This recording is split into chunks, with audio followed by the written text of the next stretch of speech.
In the book of Ecclesiastes, King Solomon expounds, one generation passeth away, another generation cometh, but the earth abideth forever.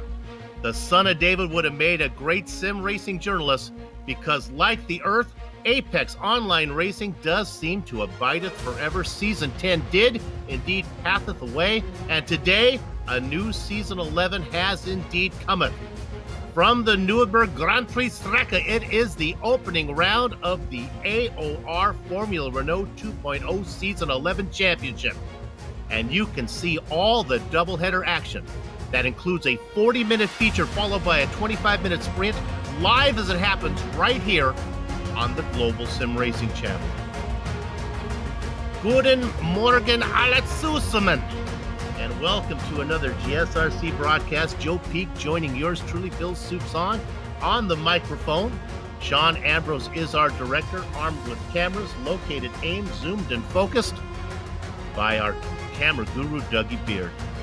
Joe, when I saw that the Nürburgring was on the schedule, fears of the green hell immediately had me worried, but alas, on closer inspection, I was relieved to see that the race is scheduled for the GP Strecke. The traditional layout means less work for our camera guru, Dougie Beard, but this comes with its own set of challenges for the drivers. You know, I think if anything, the challenge of the GP course surprises drivers a lot of times. When sitting right next to its big brother in the Nordschleife, it doesn't look like much. But once you get down on track, you realize there's some tricky little bits to this course. The Mercedes arena is frustratingly slow and technical. The passing zones are relatively minimal throughout most of the course, and finding speed in general can be tough because most of the 16 turns are deceptively quick. And the raw stats also get eclipsed by the bigger track because even though a 3-mile lap doesn't sound like much when compared to 13, those 5 kilometers actually create some long lap times in the lesser powered Renault. So while their concentration won't be as intense as on the Nords, the drivers are going to be pushed pretty hard for a good result today. To understand what it's like for them though, you got to hop on board the GSRC Formula Renault and take a lap around with our lap guide. All right, we've got Scott Newton in the GSRC Formula Renault 2.0, so let's do a lap around the Nürburgring. Coming down to the first hairpin, it's a great chance for an overtake, but anyone on a single screen setup might find it hard to hit the apex accurately. It also makes it kind of hairy racing side by side or attempting a crossover. Pretty quickly, you've got to switch sides for turn 2. The curved exit can make it tough to gauge when to put the power down. Same thing with the approach to the chicane of 3 and 4. The curved braking and the very slow nature of this portion can make it frustrating. It'll be easy to overdrive it through here. From there, you've got quite a ways to turn 3, but this upcoming left-hander is still a difficult one to pass on. It's deceptively quick and also leads directly into the forward curve where the switchback means having to compromise your line. It's best to try and hug the left side on the exit. A lot of drivers will be setting themselves up for a run out of here down into the Dunlop hairpin. Expect more attempts at an overtake into the braking for this long, patience-trying right-hander. There's a fair bit of banking in this corner, but it's still very difficult to make passes around the outside. Plus, as you come out of here, drivers will be tracking all the way out, and you're likely to get shoved into the gravel. From there, switch to the right to help you straighten out the Schumacher S. This will be flat out, so it's all about limiting your steering inputs. Then comes turn 11, which sometimes offers chances for a sneak attack. But be careful about how wide you come off on the exit, because you need to quickly switch back to give yourself as good a run as possible off the Bilstein curve. Compromise your line through here and you're going to be a sitting duck since it's a long acceleration zone down to the Vidal chicane. This is another place where overtakes will be very popular because the draft is going to be reeling in anyone within striking distance. Side-by-side battles will be erupting often, but it's so incredibly tight through here that you'll want to make sure you're single file once you reach the apex. From there, it's a short burst to the final hairpin, which is pretty straightforward. Square off your exit for a better launch to keep yourself safe from attack down the front straight. Make sure to practice your pit entry too so that you don't have a Coulthard moment and smash into the pit entry wall. But hopefully you kept it all together and have now finished a lap around the Nürburgring.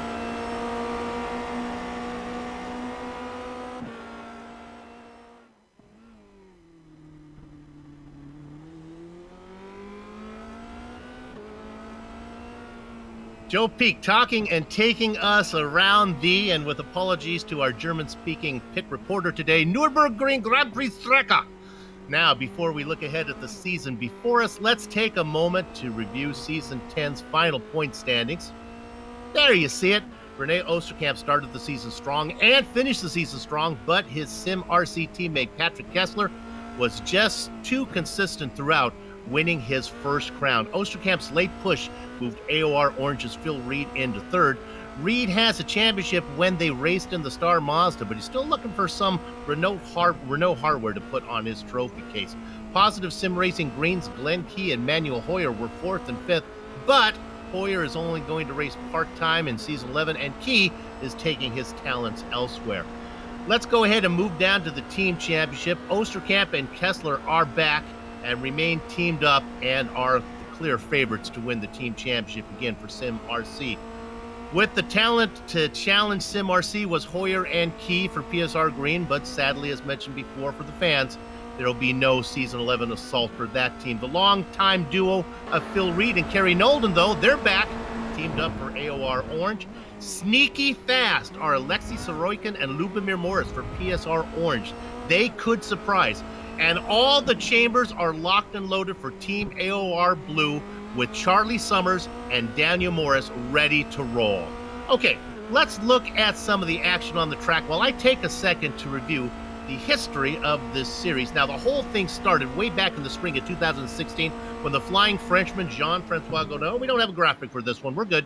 Let's look at the track. When Jean-Francois Godot won his first AOR Formula Renault championship, Christian Koch and Yoni the Unit Slavasi took the next crown. GSR came on board in the winter, get this, of 2017, where my old partner Richard Losper and I got to witness Jeroen the Earthquakel outduel Slavasi for the championship. That wasn't decided until the very final lap when the two got together. Season 5 went to Christian to catch before Christian Koch became the first two-time winner in Season 6. Adam Tierney used consistency to win in Season 7. Now, Rene Osterkamp won the first of his 2 trophies in Season 8. GSRC stepped away for Season 9 when Osterkamp went back-to-back, but we came back for Season 10 as Patrick Kessler denied Osterkamp his 3rd straight championship. And that brings us to today. And if this is your first experience with AOR Formula Renault 2.0 Championship, I say, look at all you've missed. But don't worry, Joe Peak is here right now to tell us about how this unique format will play out. Joe? Well, as you mentioned, we are in Season 11 for today. This is round 1, so clean slate for everybody. Now, they do have 3 drop weeks, so for those not familiar with that scoring system, that means their 3 worst results get dropped from their points. It allows drivers to maybe miss a race or 2 because this is sim racing, and sometimes you have pretty good reasons to step out and have to take care of other stuff in your life. Now, today is going to be a double-header format. We get 2 races here on the Global Sim Racing channel and the Apex Online Racing channel as well. The setups are open in these cars, which means that you can tweak the cars to your liking. Anything that you can do on the real Formula Renault 2.0, you can do on this car here in the sim. Now, here's where it gets interesting. They have no fast repairs available. You have no spare cars. So if you damage the car, that means you've got to get those repairs during your pit stop, or, taking it into the pits and basically call it a day if you feel like your car is too slow. For the race itself, let's start with this first one we have coming up. It's what they call the feature race. It's going to be 40 minutes long. You may have seen it in the previous graphic. It's the longer of the 2 races. The grid is going to be ordered by how they qualify, which for a typical race fan sounds like a big duh, but we'll get to why that's important in a second. They do have 1 expected pit stop, as I mentioned. The incident cap going to be about 15, which can be a cause for trouble at this track because there's some places where they have some paved runoff where it's going to be tempting to try and run a little bit wide and rack those up. If you hit 15 incidents, you will be disqualified on the spot. The points are for 32 for a win, and you get 1 point for 20th, and obviously they sort out in between there. Now, here's where it gets interesting. The finish of this race will determine the start of the next race. That's why I said it's sequential in this one, because the next race is going to be regrid according to the top 20 inverted if you finish within 2 laps down. So, Bill, you want to stay on that lead lap? With this being a bit of a long lap, should be a little bit easier for this first round, thankfully. You want to get the season off to a good start if you can. Hey, I'm going to throw Andy and Jackson in the GSRC graphics department under the bus there. There was a mistake on that race details. There are indeed 2 one-hour races this season and 10, not 11, double headers.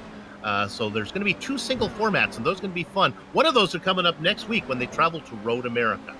All right, folks, we got a special prize for you here today. We indeed have a third microphone voice here today, and it's our pit reporter, Stefan Slocker. Stefan, welcome to GSRC, and let's go ahead and talk to us a little bit about pit lane today, as pit stops will be part of the format.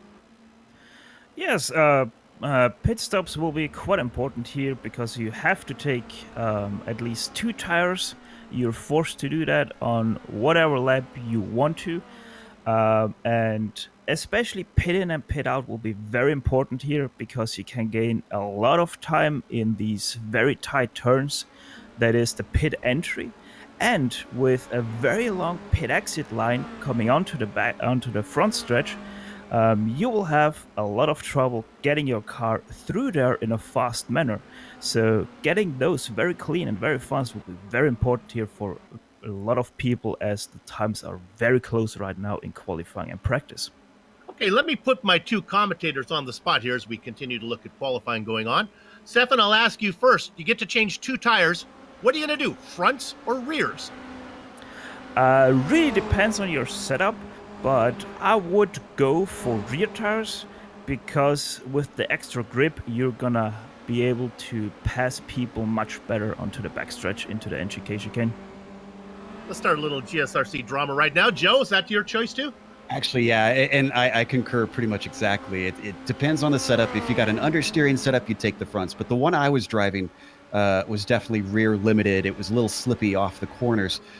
So I would probably take rears. I found myself constantly trying to mash that pedal down.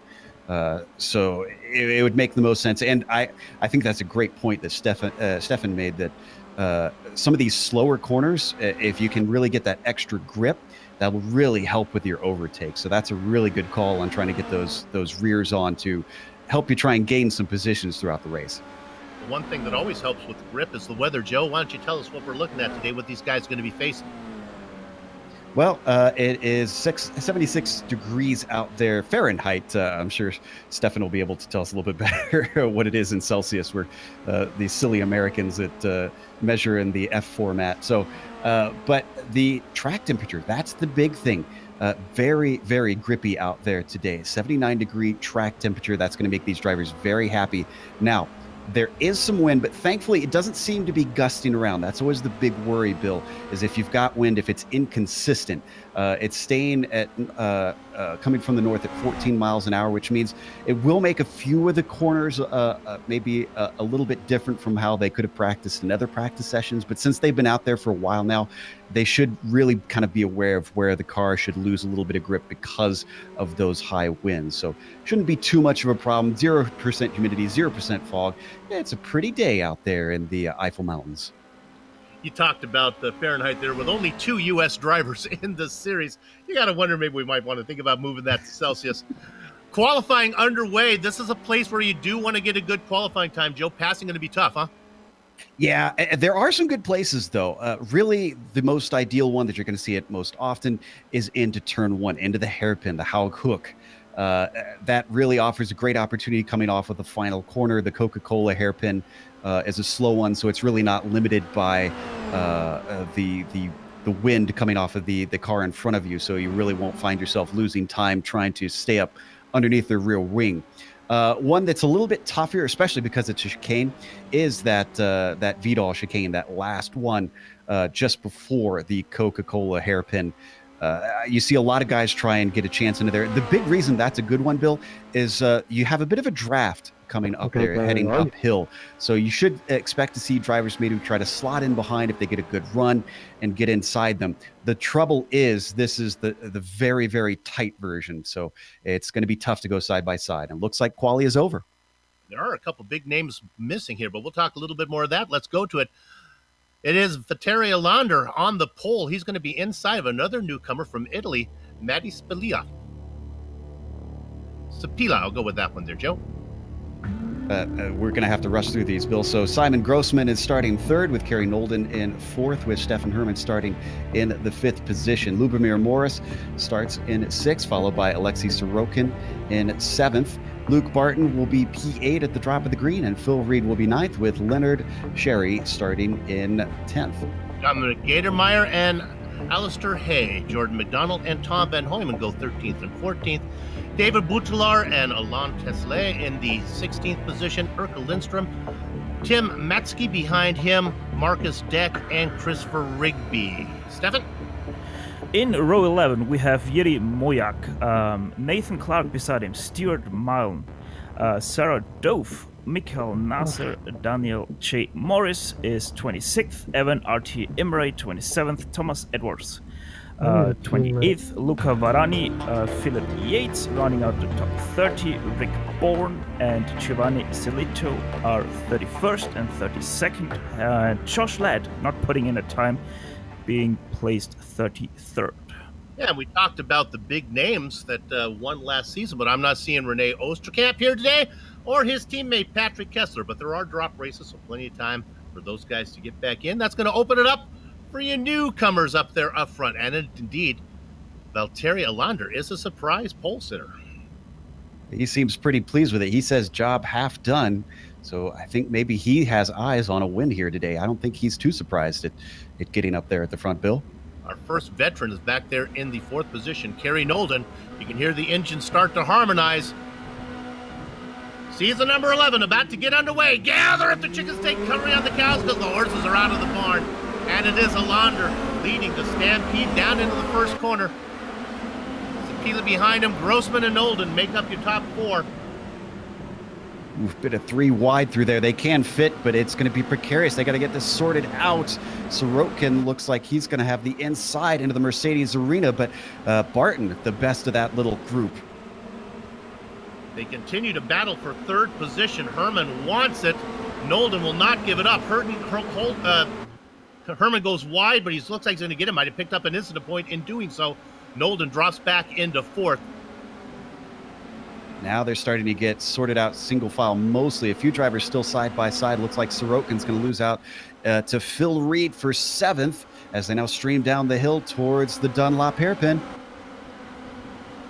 Luke Barton safely in 6th position. Reed, Sorokin, Morris, and Gademeyer round out your top 10. Dominic having a good run. Boy, they are really stacked up behind that, though. Here they come at you.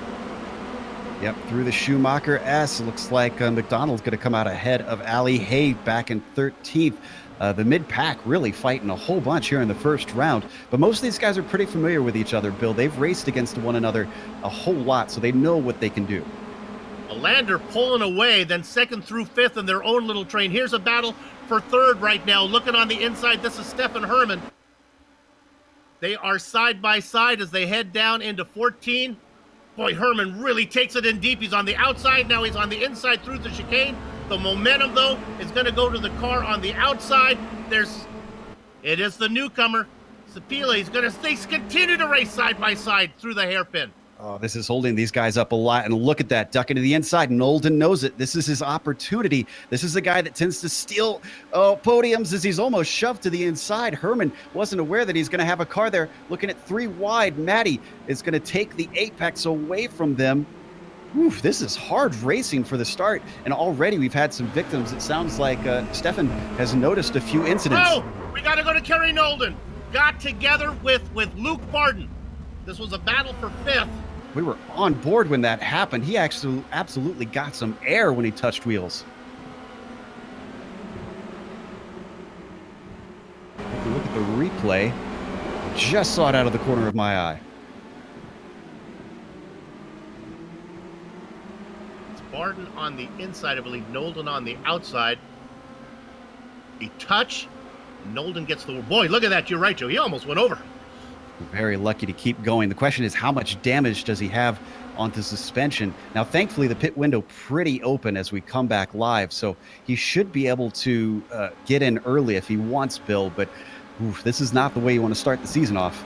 Yeah, Stefan, I think Nolden's going to be coming your way. These little French cars don't like to bang too much, but right now, Kerry's going to stay out there.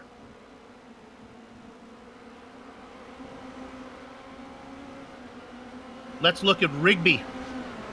He gets together, Rigby spins, and actually, yeah. Oh, he's having to now moving on the inside. That was the German driver, Marcus Deck. They get together, and Rigby gets turned. That spot is so marginal, Bill. It's got to be single file, and these two discovered it the hard way. Unfortunately, he catches another car, Josh Ladd, who took a hard thwack, and he actually took a tow.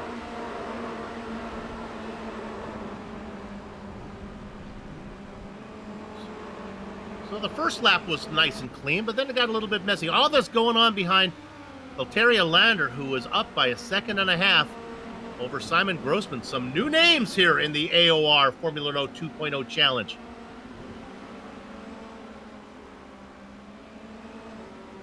Best battle up front right now is for third. Stefan Herman being... Oh, no! And he's off! This is Matty Sapila. Boy, we get a replay of this one. He was right up on the back of Herman.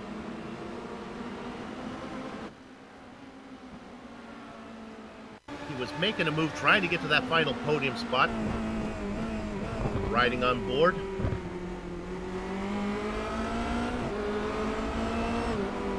Watching as he trails him. Looks like just that little bit off. And that AstroTurf, not very grippy there, Bill. That's why you saw him spin there. You're already a little bit marginal.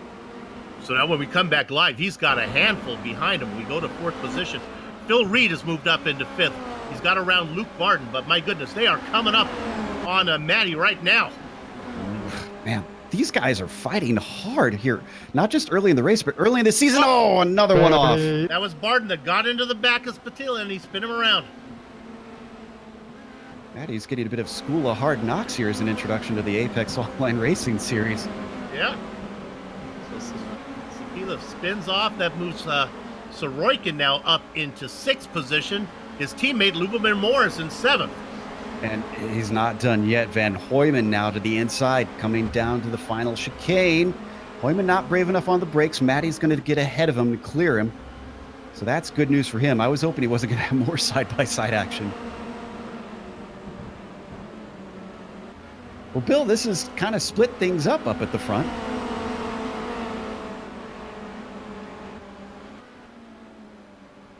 There we are looking at Valtteri Lander. He's opened it up to almost 2 seconds now. Joe, we're long enough. Lap traffic will be a factor, though. Yeah, I pretty sure we're going to see some drivers find themselves at the back here. And that could offer some opportunity to try to catch them, because if they're not playing nice and letting the leaders through, it could cost you a lot of time. Like I said, a lot of fast corners around here. Stefan, you got a few guys coming into pit lane there. Looks like none of the front runners, though. Yes, we've got Brittelaar and Deck pitting. We've already got on lap 1, 2 guys pitting in the names of Morris and Nasser. All taking 2 tires, probably no fuel, and they're all out again. We'll have to keep an eye on them because they're good to go from here. So depending on where they cycle out, they will not need to make another pit stop.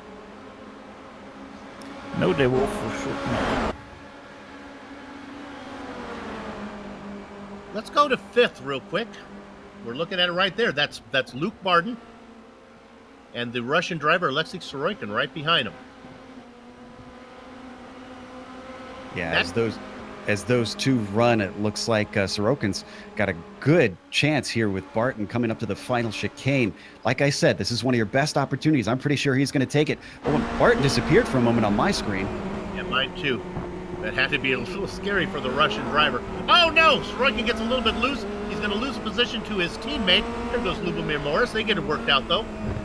You always like to talk about the curbs here, Bill. This is one of those tracks with those curbs. You got to know which ones you can touch and which ones you can't. You can see out of Coca-Cola, he's okay to run wide, but you really don't want to clobber over them in the chicane because you lose all kinds of grip. The car gets unsettled. Stefan, big name coming in now. Yes, we've got Kerry Nolan on the pit lane, getting out of the traffic, giving himself some clear air. Will be interesting where he will come out. He might have to defend himself against the guys that pitted already, as they show some good pace coming up to him, as David Butelaar is now coming to the start-finish line under the BMW sign.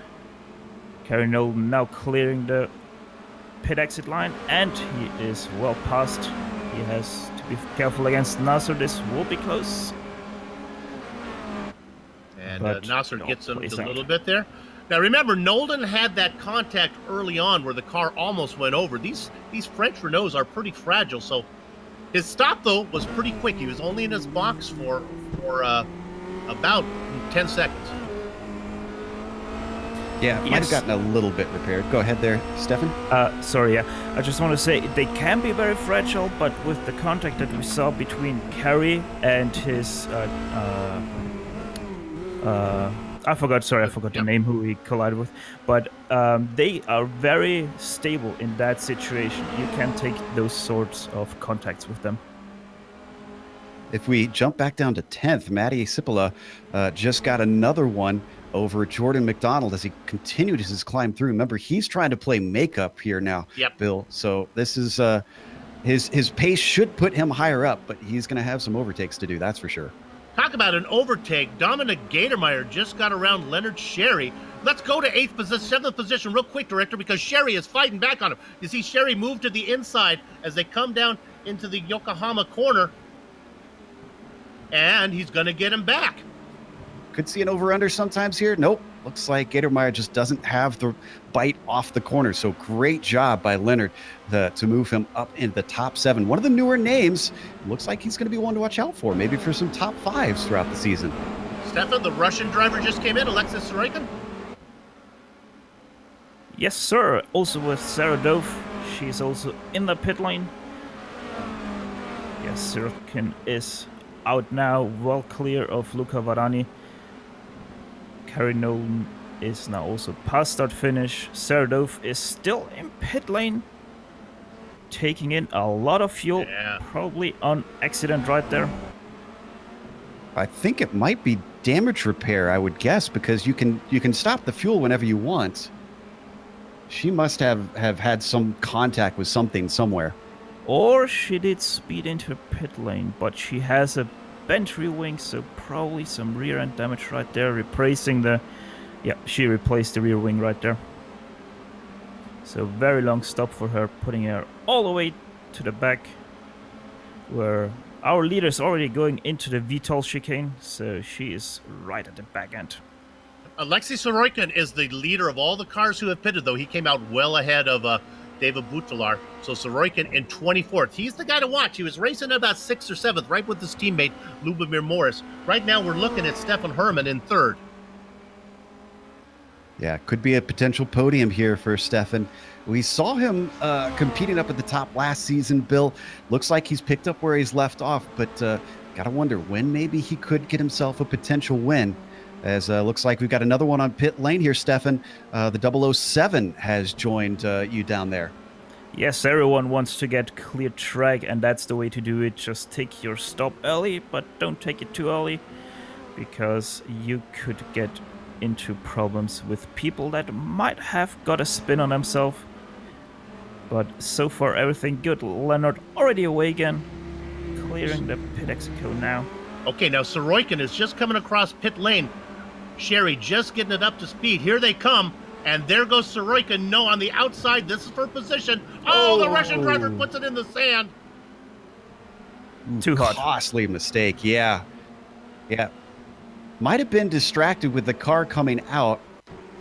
He could see him coming, but you're guessing on whether he's on your inside or not. Your spotter sometimes can just be that fraction of a second late there, Bill, on telling you if there's a car there. And that's what it looked like. He just outbraked himself, wanted to turn in, and just carrying the speed he had, he bailed out of it when there just wasn't any track left. So that keeps Leonard Sherry as the leader of all the cars who have pitted. Now, I want to take a second and talk about the team championship. Without Kessler and Osterkamp being here today, I was thinking it would be a great chance for Morris and Sorokin to make a move. But really, it's the guys in, I think, SimRC Retro. I want to talk about the drivers in 1st and 2nd. They're both German. Simon Grossman and Stefan Herman. They're both racing for SimRC Retro. They're the cousin team of the champions of Osterkamp and Kessler, and they race 2nd and 3rd. So look for them. They'd be good on top of the standings. They can keep this kind of finish up to the end of the day. Bill, interesting development. Reed and Barton were battling for 4th place, and Reed, in the midst of that, just said, okay, I'm going to take a pit stop. He's trundling down the lane towards Stefan right now. I think this is a strategy call for him to try and get that spot back without having to do it on track. Yeah, probably. He probably thinks that he's faster than Barton, so taking that strategy is quite valid. He just has to be careful that he might run into the back end of the field and that hasn't pitted yet. And he's rolling now. Sherry is coming, but I think Reed's going to get out in front of him. Reed is out on track. Sherry's coming with a full head of steam, but I don't think he's going to get there. Oh, it looked like... go ahead. We've got here about... Oh, as Sherry makes a mistake. Oh, that was close. Not the first one, just ahead of Phil Reed. What I was just about to talk about was Christopher Rigby and Thomas Edwards are fighting, and Edwards now makes a mistake. Well, that gets rid of that battle and puts him out of the way of Phil Reed. But I was going to say, if those two keep battling, Reed was going to catch them in a hurry, and that would slow him up. Something is also wrong with Edwards' car because he has some major rear wing damage that I can see on my camera. Also quite unstable on that rear. Yeah, there we see it on our replay. Just heading out of the Mercedes arena, just a little bit too much gas, and there she goes. So the bogey time between our leader, Alander, to Reed is about 42 seconds. Boy, that's pretty safe. I would think Valtteri should be able to get in and out safely there.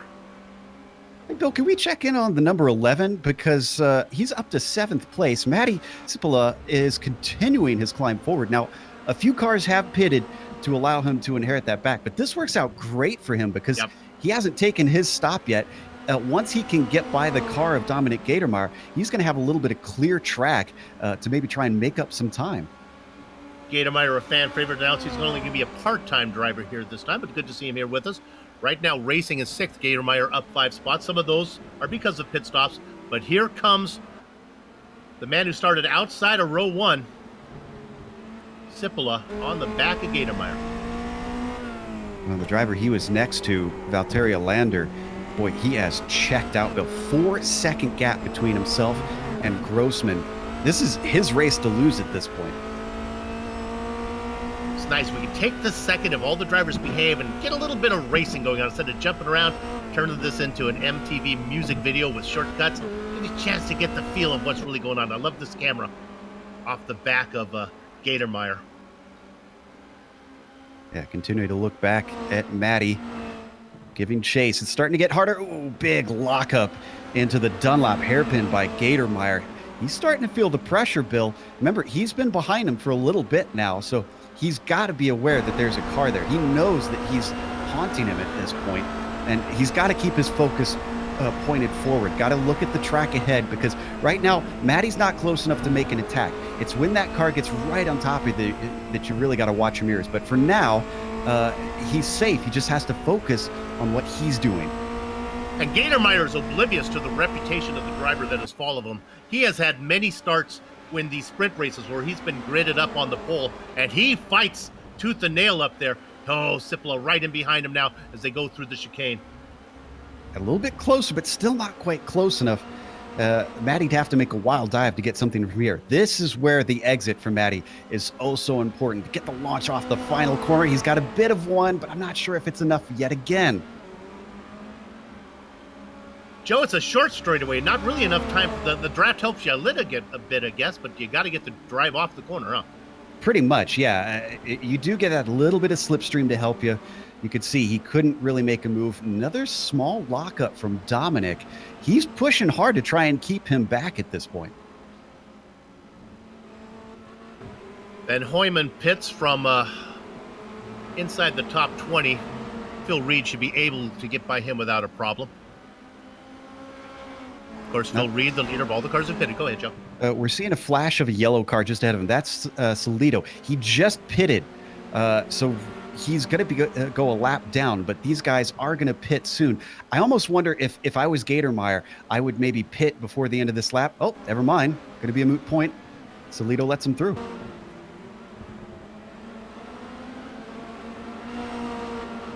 Great job by Giovanni there. Gatermeyer still ahead of Cipolla. Sipla, if he can just get around Dominic, he'd go somewhere. He's within striking distance. This is where you should start to be, well, you shouldn't be nervous, but you need to keep an eye on the car behind you, see what they're doing, because we don't quite know how aggressive Matty is yet. We haven't watched most of his climb through. Is he the type of driver to really just take it at the first opportunity, or does he bide his time? Let's find out. Well, I know he can take a punch as he's been pushed around a little bit.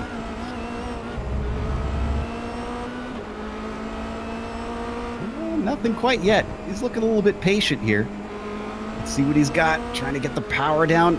He's much closer now. He could now maybe try something if he's late on the brakes into the first corner.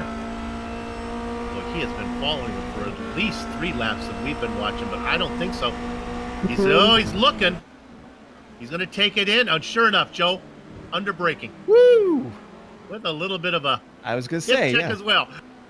That seems a driver who is not afraid to get his elbows out. Credit to Matty. He gets it done. He was given room at the apex, though, by Dominic, we should say. It was a little bit of, I think, Dominic trying to just salvage his race to the end, because if Dominic wanted to, he could have tried to chop him off down there. This is a nice battle. Yeah, this is Yuri Mojak being challenged by Stuart Milne. Milne now making a move as they head down into the left-hander. He's going to be on the outside. Can you get some momentum off of here? Stewart's going to try. Now it cuts back. No, he has to give up the ghost. Nope. Bit of a lockup into Ford there for Mojak.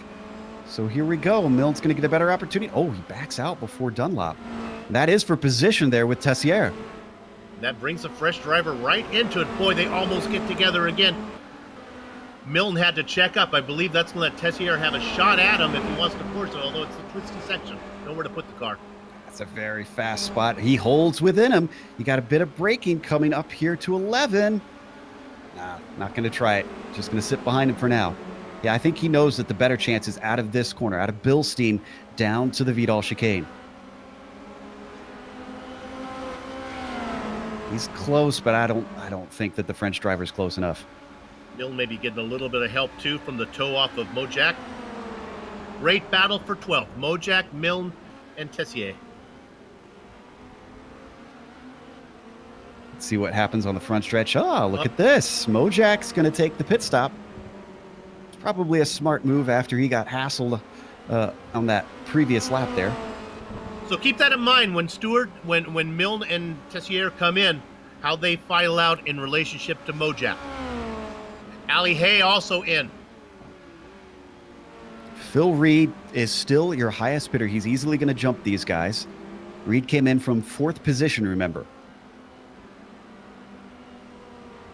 So right now he's fighting the likes of Luke Barton and Lubomir Morris out there on track.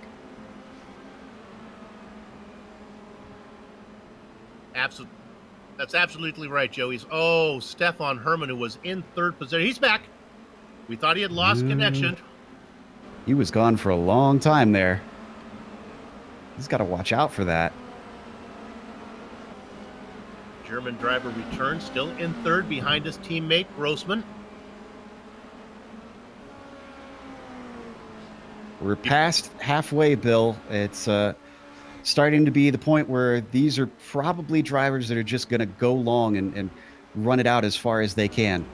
Yeah, you talked about Barton in 4th and Morris in 5th. Those are the guys that Phil Reed is racing right now, even though Reed is on the total other side of the track. Barton and Morris both still need to make their pit stop. Lubomir Morris, not Daniel Morris. We got some action heading down with our pitters. Evan Emre in 20th. He's got Tom Van Hoyman right behind him. And boy, Emre hot into that Dunlop hairpin. Pair of veterans of the series. Ooh, this is a great run. He knows that he's going to go defensive. Emre holds him off for now. Not really much of a passing opportunity into Bilstein. You really don't even need to break into this corner, Bill. You just kind of lift and then power off of it.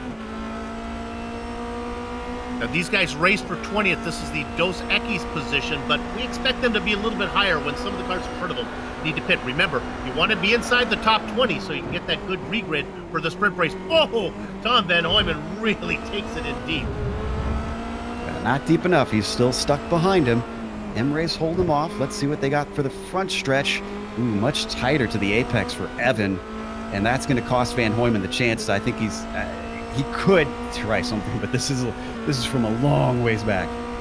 Stefan Milne has come in for a pit stop, but I see that his car has no nose on it. He must have ran into some trouble out there. Let's see. And he looks like he's going to get a repair. Yeah, have you seen anything with Milne? Did you spot anything before he came in? No, I have not spotted anything with him before he came in. Now, Milne was one of those drivers, was I said to watch out for how he was racing with, oh, I didn't mark it down, the driver that just peeled off that was in that 3-car battle. But that's not going to work out well for Milne. Oh boy, I found his incident. He spun under braking for the pit speed limit. Oh. That is very unfortunate right there. And then also backed into the railing there, damaging his car even more. And he also blocked Nathan Clark coming into the pit with him. Bill, it's our old foe, the Austin Powers moment. Yes, indeed. Oh boy, the P2 has been closing down. Herman has Grossman getting closer and closer. This thing might be up for grabs. Both of them have yet to make their pit stops. Those are going to be critical with how tight they are to one another.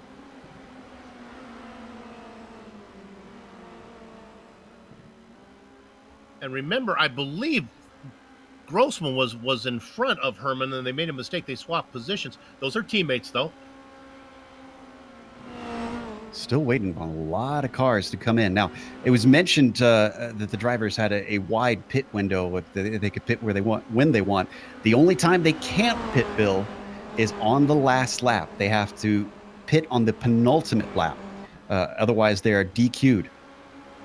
Yeah, we actually saw Josh Thompson forget that rule, and he made his pit stop on the white flag lap and ended up turning a really good result into a DQ.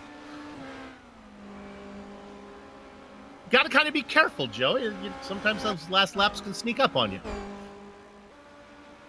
Tell you what, 14th looking a little bit hot here as Nolden is chasing down Tim Matzke. And he makes that look easy into a corner. You usually don't see passing into. Valvoline's very fast, Bill. Nolden is on a charge. Remember, he had that early contact. Right. I can tell you from the chat, he's not happy. We can't repeat some of the things he said. Even our P4 qualifier was racing up front until he got escorted off the track. That's a rough escort, Bill. Yeah, it was. That's you know, the only thing that makes me a little bit sad is we're here in the virtual world, Bill. Wish we could be here for real, because they have the Sim Expo that iRacing, the staff are actually there right now. Oh, I'll tell you who's right now. Stefan Lubomir Morris is coming in. This is a big one. Yes, sir. It is a very big one. Let's see how he was able to... Oh, he misses pit stall very slightly. That's going to mean Reed. I think Reed's going to get him. Reed goes by the start-finish line. Yeah, he should have him right there, and he's passed. Easy for Phil Reed. You have to wonder, if Lubomir hadn't have missed his stall, it would have been very, very close into the first corner. He cost himself a potential position right there. Now Reed has visions of maybe doing the undercut on Luke Barton. Barton in fourth. Reed, of course, the teammate to Nolden. These guys take as much pride in winning the Drivers' Championship as they do the Team Championship. Yeah, that Team's Championship is very difficult. Not just needing one driver to be fast, but both drivers to hold up their weight. It's a lot harder than it sounds. Yep.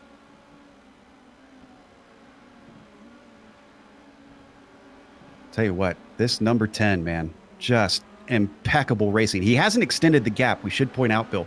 But ever since he's got this 4-second lead, Valtteri's just been managing things, just running his own race, not letting Stefan put him under pressure, not trying to show off to everybody and just leave him in the dust.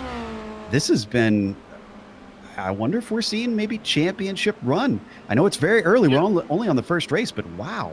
Well, we saw this guy's race last season, and between seasons, either he had some magic fairy dust sprinkled on him or he's been drinking ground up seahorse or something, because he's flying right now.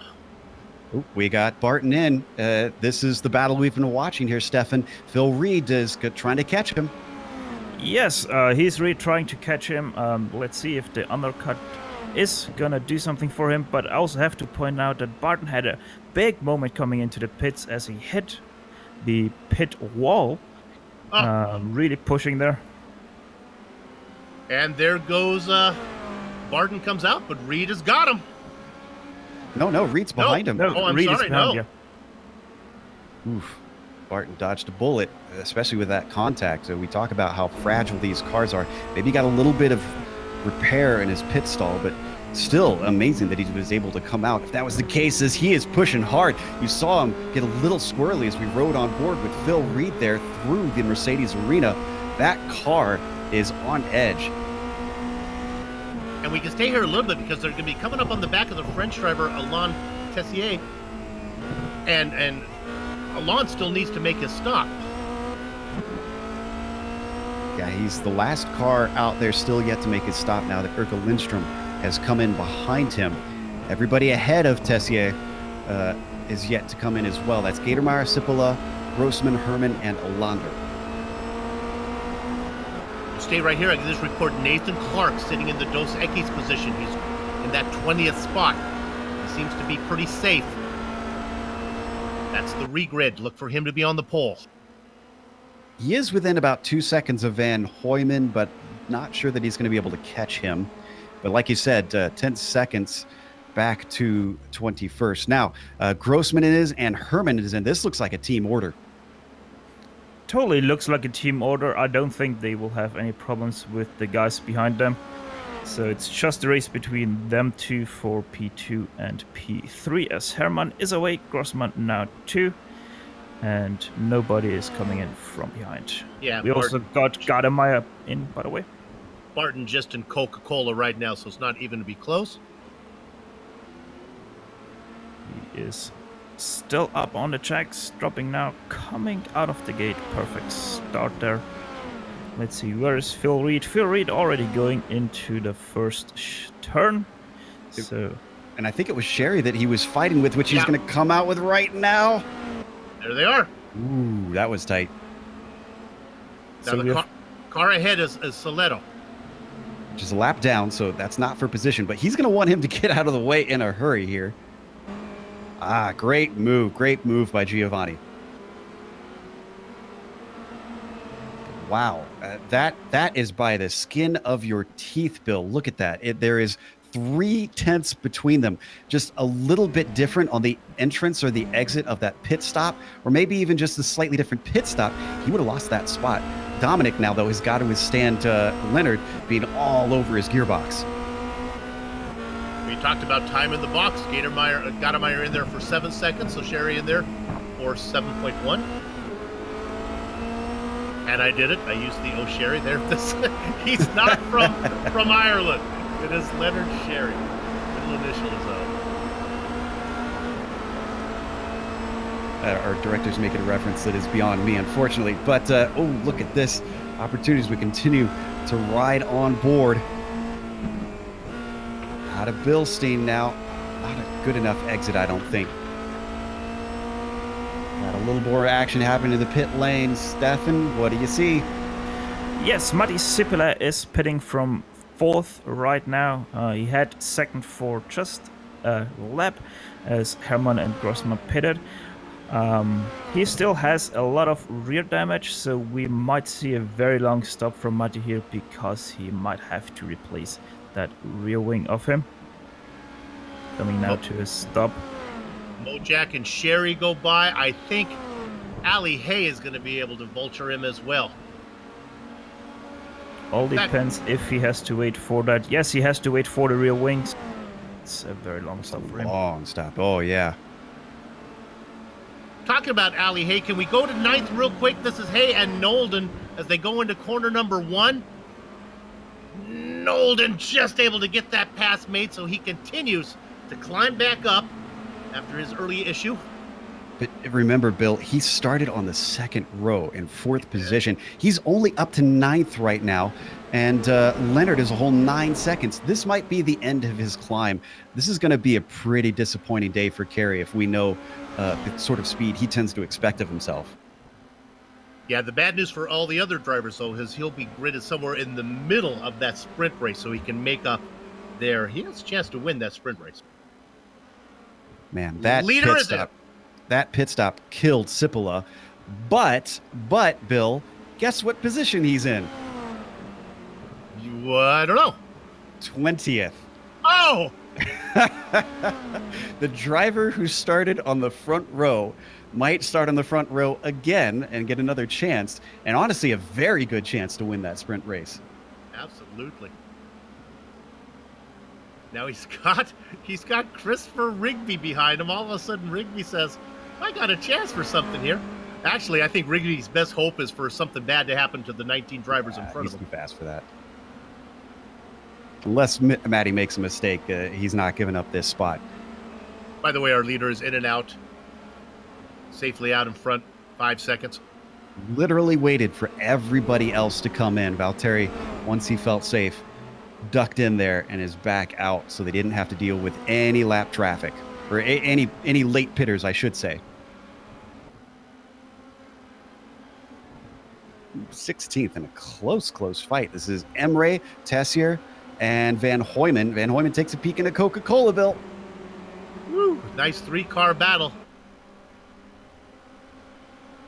On the front stretch. Emre started in 27th spot, so he's having a nice charge through the field here.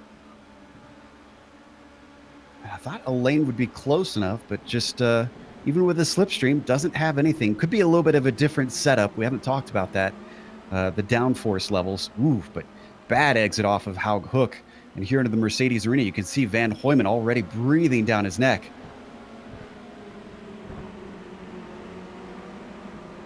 Four and a half minutes of racing to go. That's getting down to the wire here. It's do or die time. If you've been stalking someone and poking and prodding, now's when you really got to start to take some action.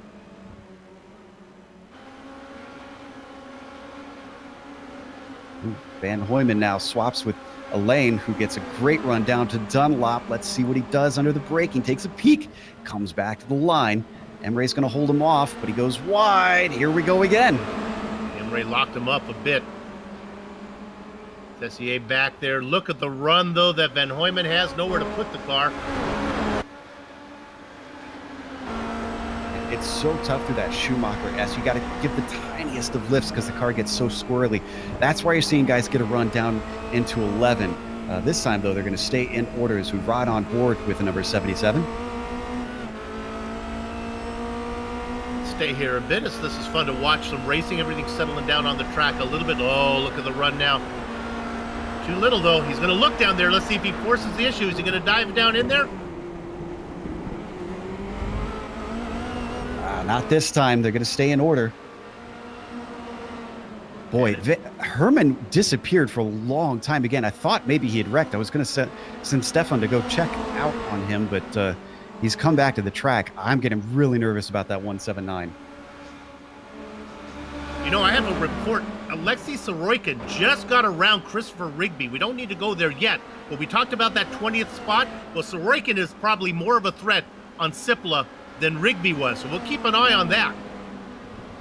And that 16th saw an attempt for a position change, but Emre held off Elaine once again. Now Elaine is under attack from Van Hooyman yet again. This keeps swapping back and forth. Oh, Tom's got a fantastic run. I don't think he's got him, though, Bill. He's going to have to go the long way around to Valvoline.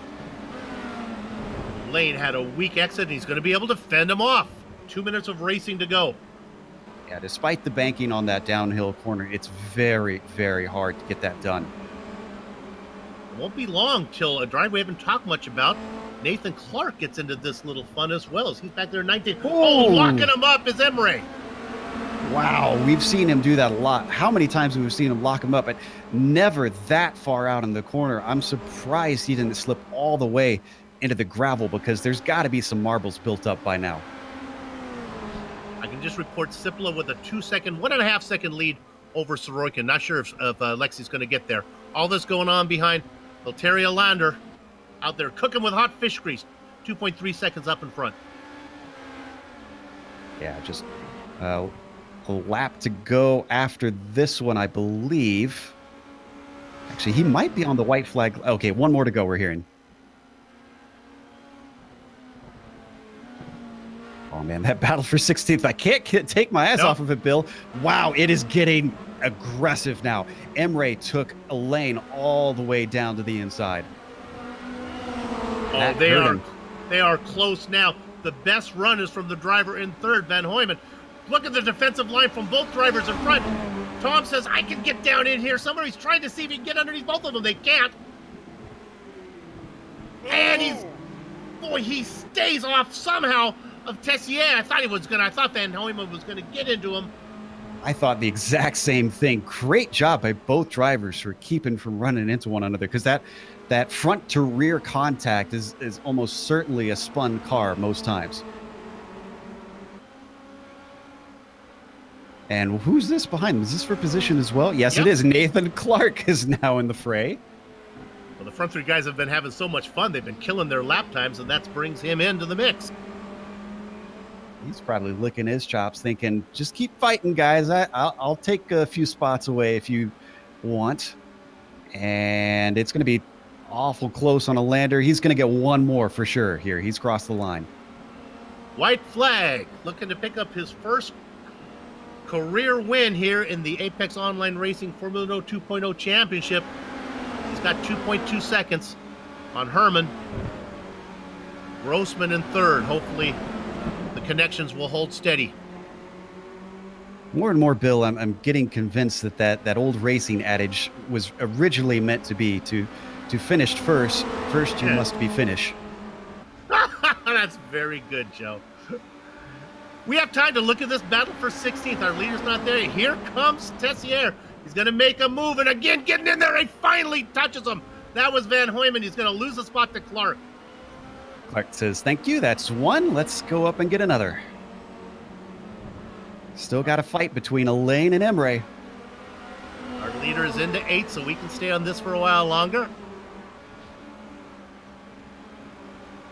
You can see Emre not wanting to give this up all the way down to the inside. He's got to come back, though, if he doesn't want to get pinched. You see an over-under potentially here. Gets the drive off, but now through the stadium section, it's going to be hard to do anything through here. He's trying anyways. He's looking every which way. We can stay on this. Our leader just heading down into the final chicane. Bill, I think it's time to call the finish. Through 14 and 15, Season 11, the Apex Online Racing's Formula Renault 2.0 Championship. The feature race goes to Valtteri Lander. Stefan Herman and Simon Grossman go second and third. And the closest fight we've got is still this one for 16th position. Tessier and Emre. Side by side now, down into 11. Emre's going to have the inside. He's going to cover him off. Oh, man, he is trying everything now, but this is going to hurt his exit. This is not the right move to make for Tessier. Somehow he carries the speed. Look at that. Prove me wrong. Down into the final chicane. Elaine, he's going to have to go the long way around. How brave is he on the brakes? Not quite brave enough. Has Emre got him? That's the question. He's going to cover him off once again into Coca-Cola, and here comes Clark. He's going to take a look, dives it in down there, Bill, and he keeps out of him. It's going to be a drag race to the line. And when it's all said and done, oh my goodness, it's going to be Emre, Tessier, Clark, Van Hooyman. Woo! And I can report on the very last lap, Alexei Sorokin got to the inside of Matty Sipla. Sipla got the car out onto the dirt and blinked away to the Amelia Earhart Bar and Grill as he hit the incident cap. That's going to put the Russian driver on the pole for the sprint race. Ooh, indeed. Very proper So, wait, was 20th in the last car on the lead lap then? I believe it's the top 20. It's not. Oh, maybe I'm wrong. Is it? Yeah, because Sorokin will get slotted down to the last car on the lead lap, I believe. If it was, yeah, if that happened on the lead lap. I don't believe it's the last car on the lead lap. I believe it's the top 20. Yeah, that's how they regrid. I know. Okay, let me explain myself. I'm saying with him disappearing, getting a DQ. Oh, it wasn't Sorokin getting a DQ. Okay, it was me who was confused. Never mind. Ignore me. That's okay. All right. Well, the racing is done here on this feature race, but we still have more broadcasts to bring up. So don't go far. We will return in a few minutes to talk to some of the drivers. Oh, no, wait a minute. Before we do that, I guess we have to run down the order, don't we, Joe? Is that how we do this, Director? It's been a while. Help me out. No, we do it after the break. We do it after the break. Okay. Thank you. I'll be ready next time, folks. Time for lunch, I think. Listen to the Director. We're going to take a break. Back in a few.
Welcome back to the Global Sim Racing Channel's coverage of AOR's Formula Renault 2.0 Season 11 Championship, the opening round from the Nürburgring Grand Prix Strecke.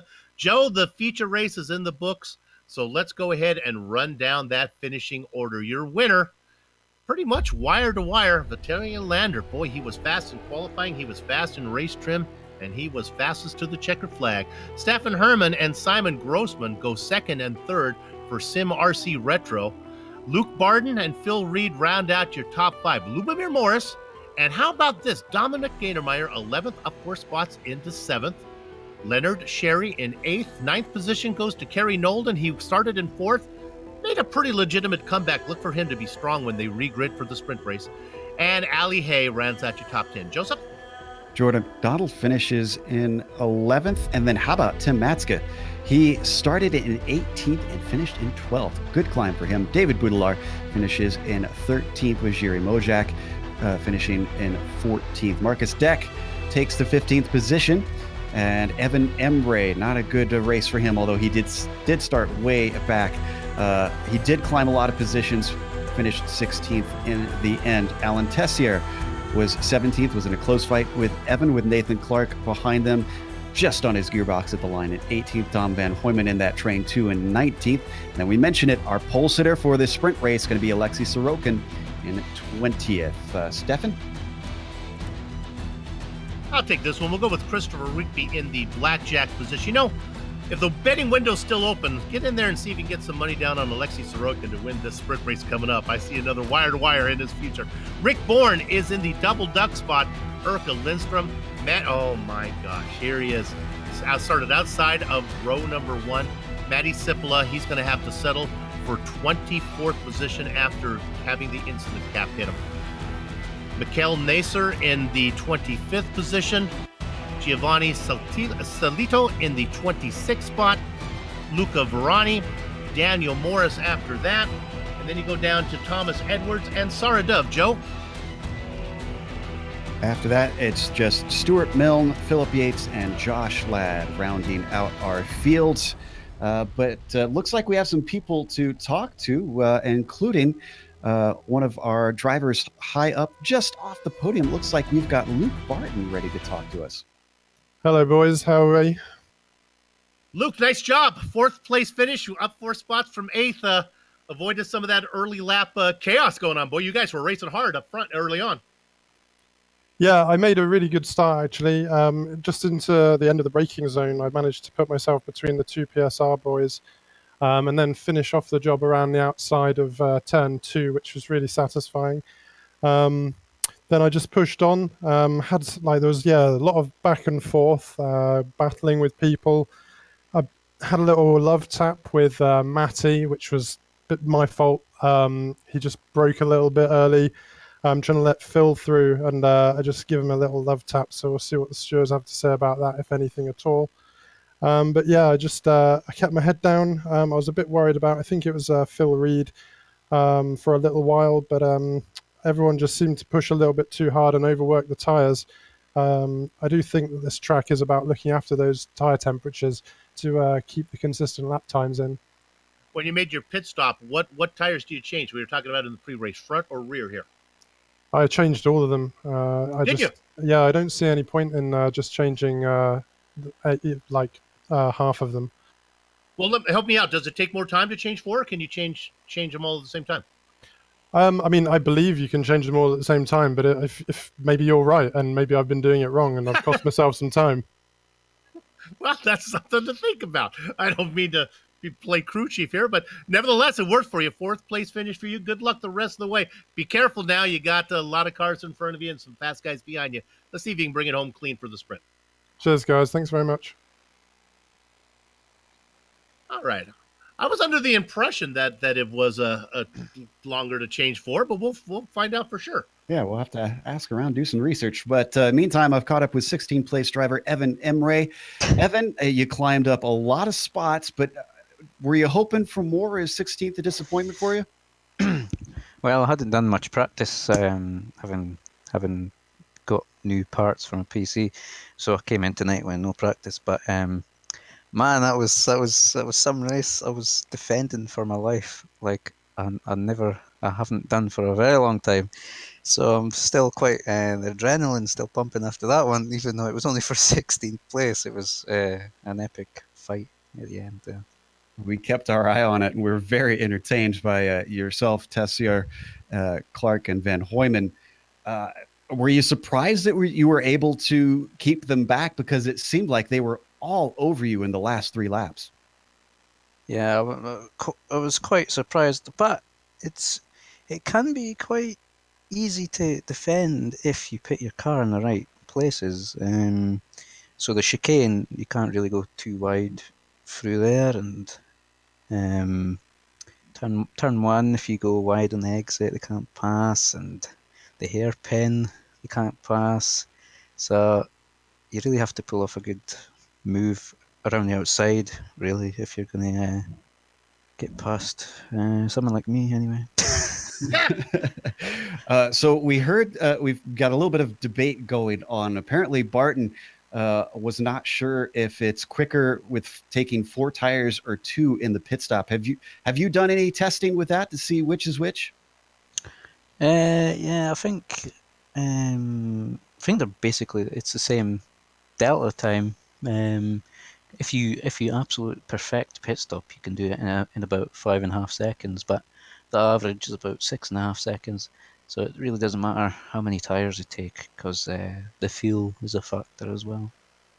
All right. Well, once again, we're proved to be a bit of dunces when it comes to pit strategy here on GSRC. But Evan, best of luck. You're going to be starting in 5th position at the sprint race. So hope for the best for you. Yeah, thank you very much. Evan Emre, 16th today here in the feature, Bill.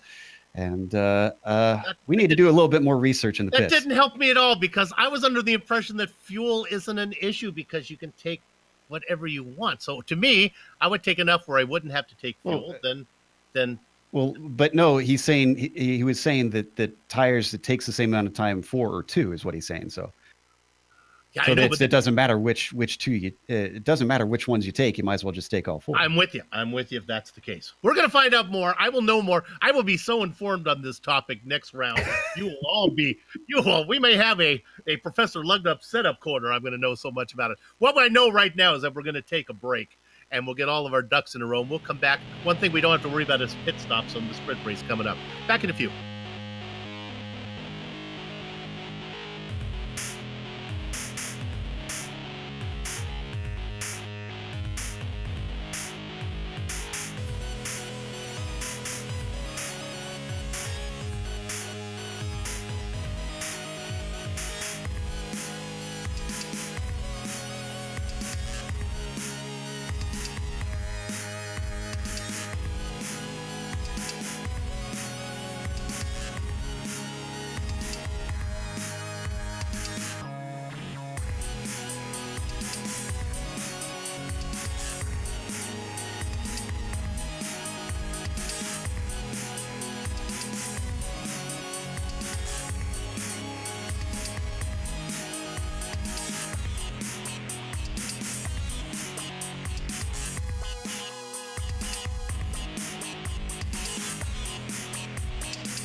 Welcome back to the Global Sim Racing Channel's coverage of the AOR Formula Renault 2.0 Season 11 Championship.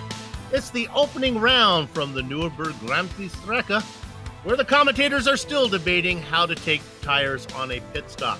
Joe, one thing I know for sure is the feature race is done, so what does the sprint race have in store? Thankfully, no pit stops. So yes. 25 minutes long. Drivers can go from beginning to end, which sounds like it's going to be easier, but is absolutely not the case. The inverted grid makes this thing chaos if you've never seen one of these.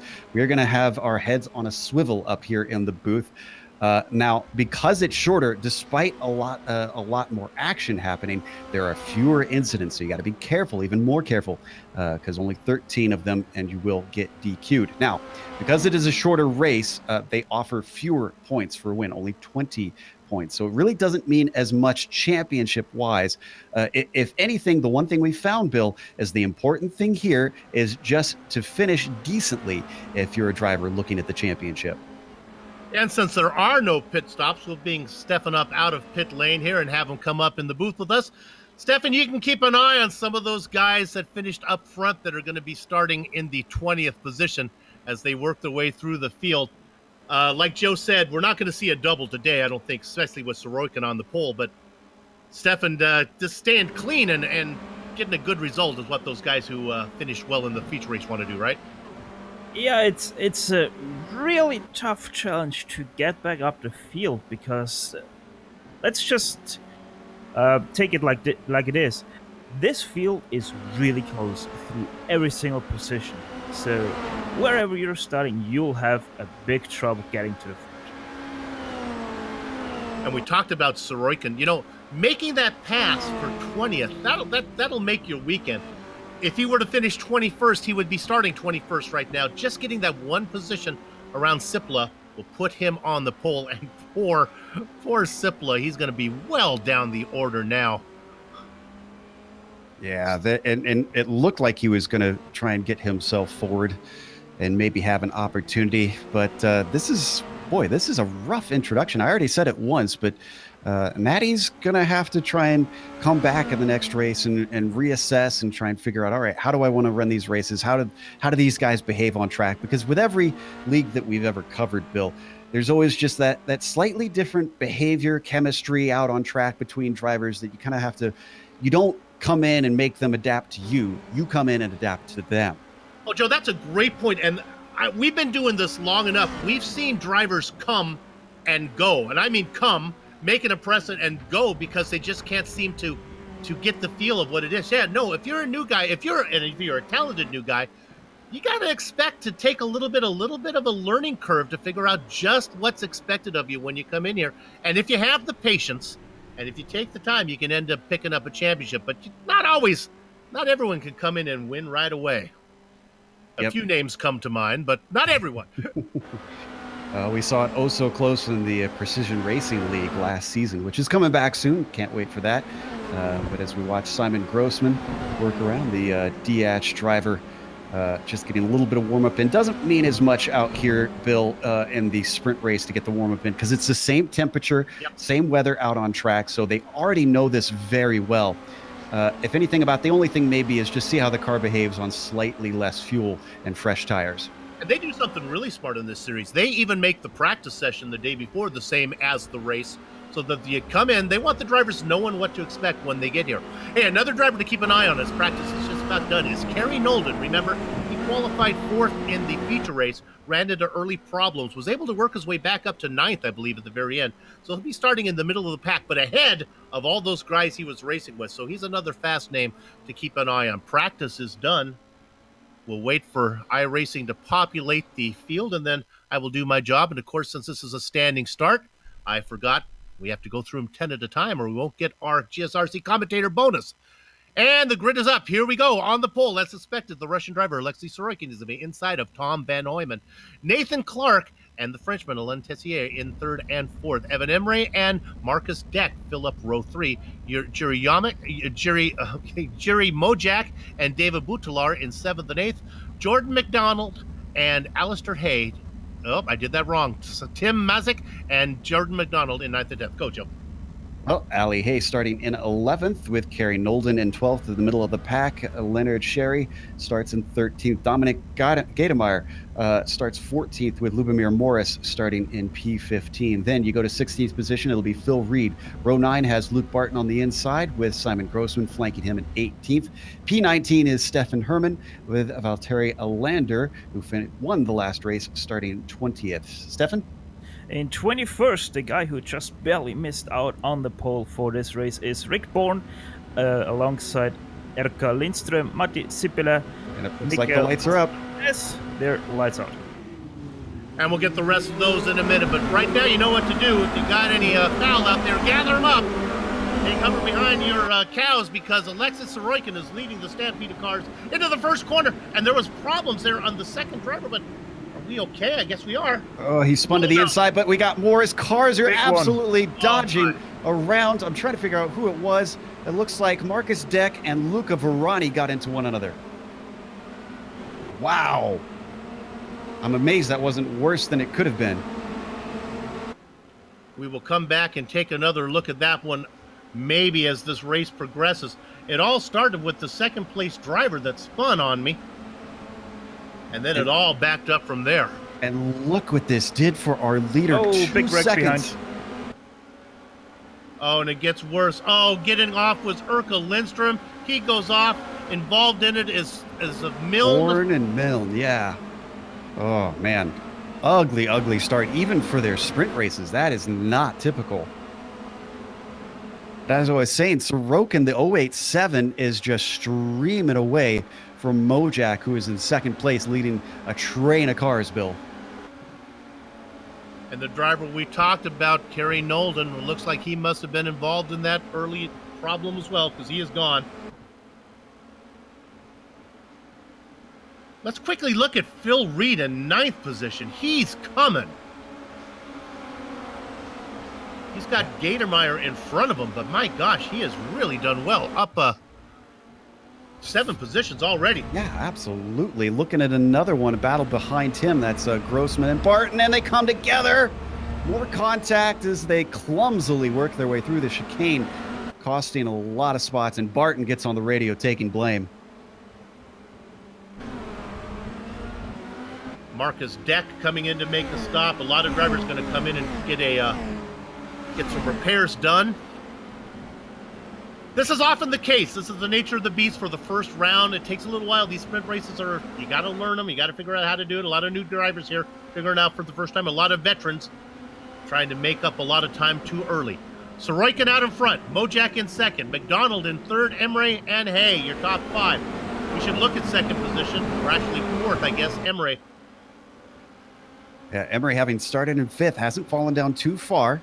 Right? Actually, he's gained one. He's up in 4th, but he might fall down far, because look at this. Ali Hay, Tim Matska, Leonard Sherry, and Phil Reed all on his tail. Evan getting his season worth of excitement here in just one race. Tim had a big bobble coming out of Ford, and you could see Sherry now coming down the outside up into Dunlop. Oh, brave on the brakes, and Leonard is going to take it. Sherry locks him up as well. That battle continues. Gatermeyer is back behind. Now, Phil Reed is one of the guys who wants to come through there. That's Reed right behind Matsky right now. What a run Reed has. I almost think that if Reed can get through this group, he's only 6 seconds behind our leader at the moment. He could have a chance to try and run him down.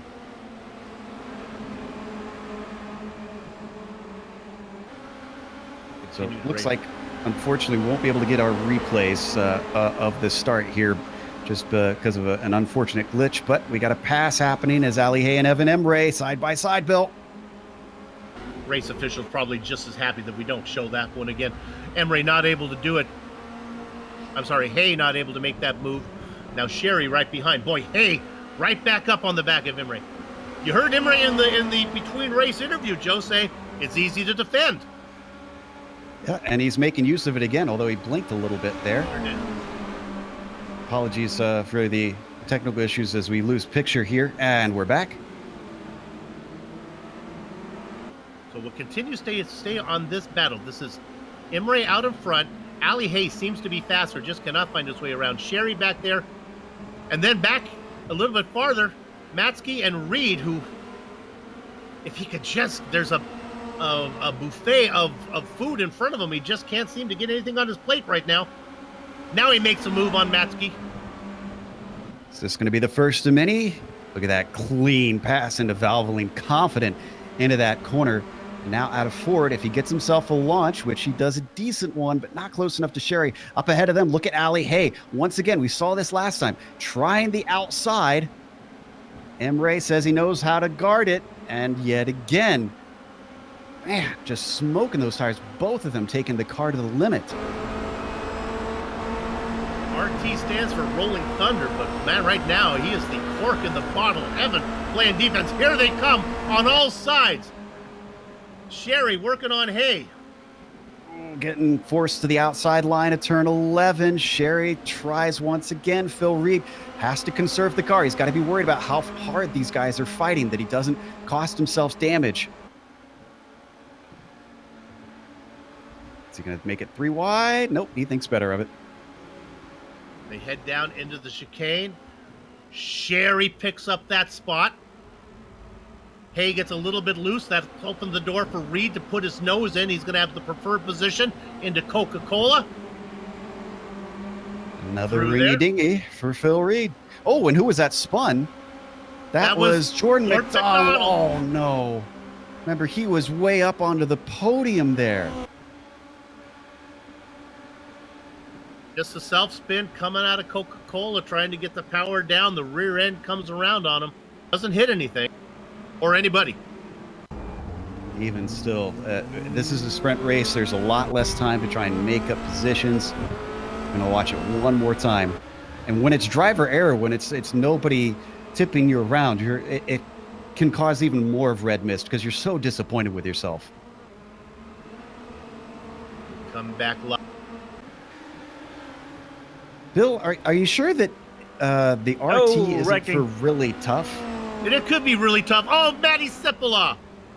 Oh, Matty. Either one of you see that one there? As it happened, I heard him. That was Dominic Gatormeyer. Yeah, Gatormeyer spun him around, and a train of cars had to scatter to get around him. There was more incidents after that, actually. I think Gatormeyer got into someone else. That was Tim Matska. Yeah.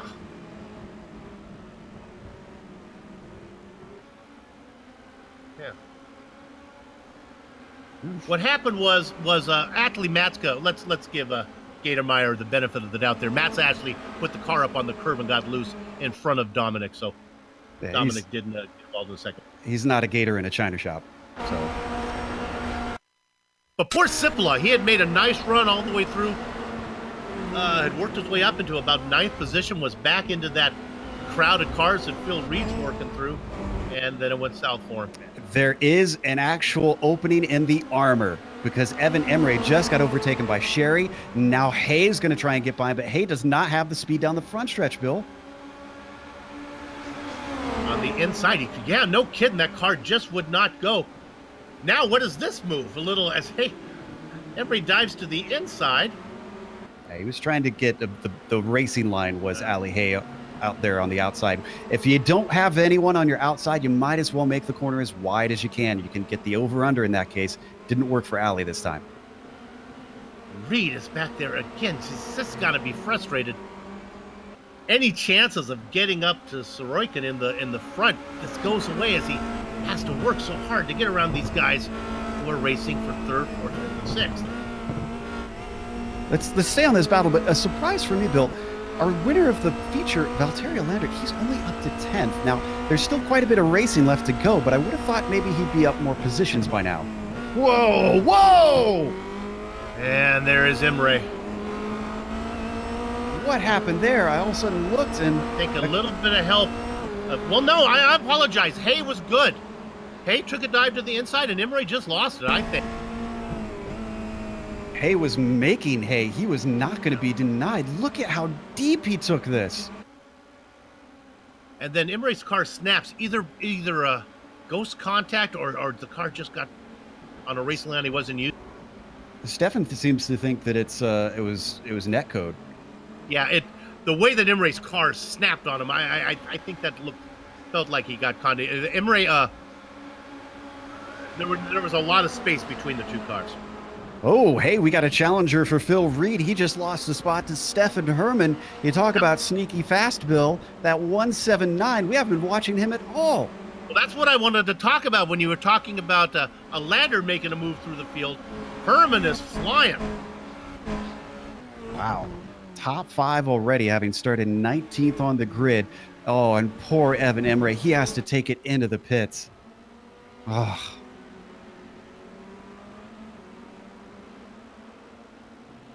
Well, you raced that defensive line once too many, maybe. I mean, he's got track position. Yep.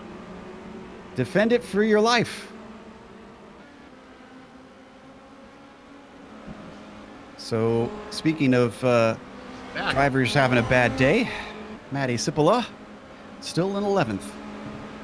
It'll be fun if Sipola can get around Nathan Clark here. Then we'll get to see Sipola and Alander battle it out. Alander's up in 9th.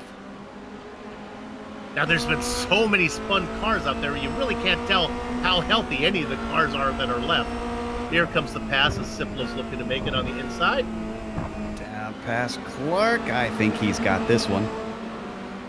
Yeah, unfortunate for Matty. He's trying to sip from the fire hose here today, just with how much he's been thrown into things. You would think that Sipola would be good in Coca-Cola. Just thinking. All right, let's go up to 6th here.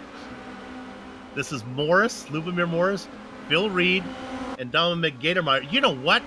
My goodness, Stefan Herman is through those guys already. Gee whiz! I changed my. Oh no! Let's. We got to go to Sipola. Sipola is off into the barriers. Car contact, and this was with Valtteri Alander actually. That was the battle we were talking about. Up into Vidal. Boy, they pay us to have an opinion, but Sipola certainly didn't leave Alander any room. Alander seemed to be going straight. I mean, Alander was trying to pinch him to the inside and he expected him to go over. But that's where, whenever I'm racing side by side with someone, Bill, I always try and look right. Because I don't have a rift, so I'll hit my right and left buttons to check to see if they're trying to pinch me or not, if I have room.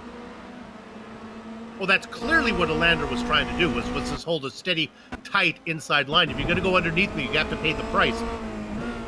And ended up Alander was charged the bill. Meanwhile, as we look at this battle for Gatermeyer and Reed for the 7th, look at this. Phil going the wrong way. I wonder if he got a little bit of damage, maybe.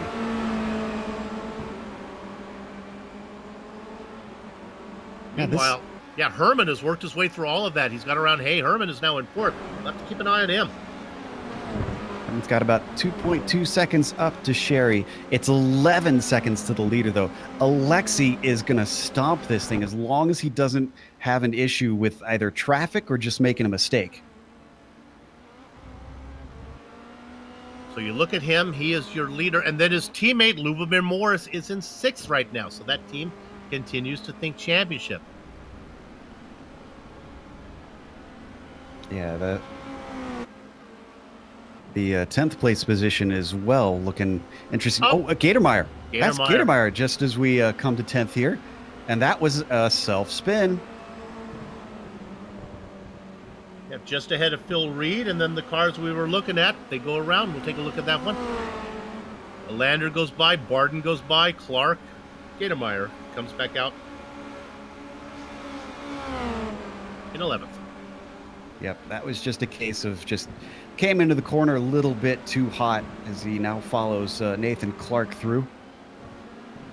The rear of the car, if you brake too hard, Bill, and you're coming in with some speed and you try to turn it, it's a case of the rears just aren't going to grip as well because you're putting all that grip on the front with braking so hard. And that's why you see these guys spin when they're pushing.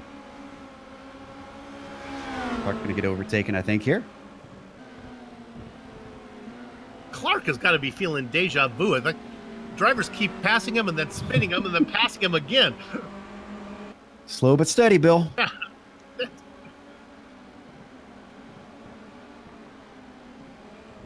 Let's see. Our winner of the first race, Alander, still making positions, just not very fast. He's now into 8th with about 10 minutes to go. He's got a second up to Phil Reed. But he's got Luke Barden on the move. And I'm not sure Alander's car is really that healthy. Cipolla was able to run him down pretty quick, and Barden has closed up on him as well. Yeah, that's a good point. That would explain it explained why he's having a hard time trying to slice through the field, and well, yeah, Barton's gonna get him. It's got to be some sort of damage because he's slow in a straight line.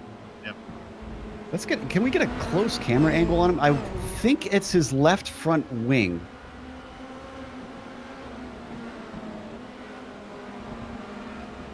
Try to peek in there and take a look. What is Yeah, trying there to you there see he it. has it. All right. I'm going to jump you up to 3rd now because he's been coming and we got to hustle because he's getting there awfully quick. This is Sherry in 3rd and Stefan Herman. We've been watching him work his way through. I think his car is feeling just fine. Oh, yeah. And he's got the 007 in his sights right now. It's down to half a second between them. Usually with a gap this far, we can try to time it and say, well, I'll get back to this later. But the way that Herman was closing, sometimes they surprise us. And it's not that far up to Mojack as well for 2nd. I was noticing the same thing right now. The number 71 is going to lose 2nd place at the rate that Herman's running. If his car doesn't keep disappearing, though. He's in the ether a long time here, Bill. Gone. Come back. Stay away from the light, Stefan. Oh, I'm not seeing him come back. Stefan is... Boy, he's still gone.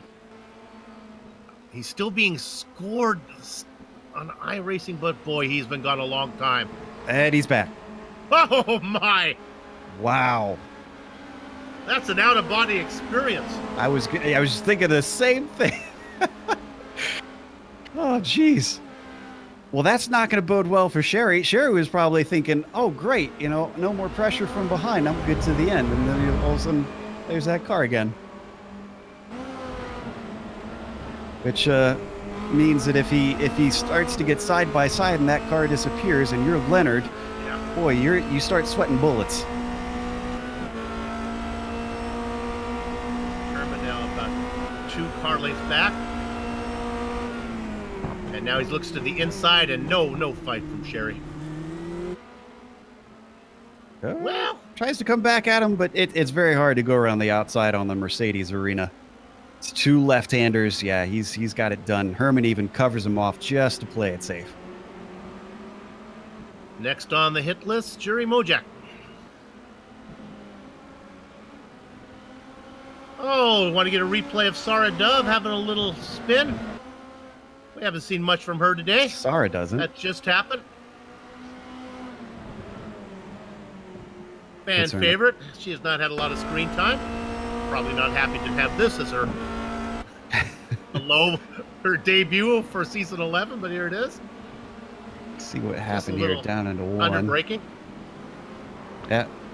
And that is exactly what we saw at the start, Bill, for the driver who started in second, which was Van Hoyman. Pretty much exactly what I described before, just braking a little bit too hard, trying to turn the car while you're still got the foot on the binders, and around it goes. Let's go back up to second position because this is heating up. And a little tip of the hat to Sherry there, who did not give up the ghost. He's trying his very best to stay on the back of Herman. Herman now trying to work around the outside of Mojack. They head to the chicane, and they get this done, but ducking in there is Sherry. Brave stuff from Sherry. Oh, did they touch there coming off? Regardless, kept the speed. Leonard down to the inside of Coca-Cola. Think he's got it. So a lot of position swap. Herman now up to second. Sherry in third. Mojack down into fourth. Secret word of the day for Herman is comeback. Wow. Yeah. Well, that's what you do. He's not going to get the win. He's got 8 seconds to get up to to Alexei Sorokin unless disaster strikes up there, but going to be a good day. Oh no, Bat Sherry coming into the Mercedes arena. I told you, Bill, about how loose the car can get coming through there when you're trying to get on the power. Just demonstrated the Italian did a good job of keeping the car from going too far out. What's interesting is just after that, Mojak, I think, will have been looking in his rearview mirror, totally missed the apex of the next corner. Go up to Mojak, one car up if you can, Director. Oh, we're still live here, Bill. Oh, we're still. Oh, sorry. I thought we were on the replay there. Okay. And Mojak now sits in third, but even after the spin, because Mojak missed the apex, he's only up by a tenth of a second. All right. Well, that takes away that battle for second that we saw. Pretty much everybody in that group is now spread apart.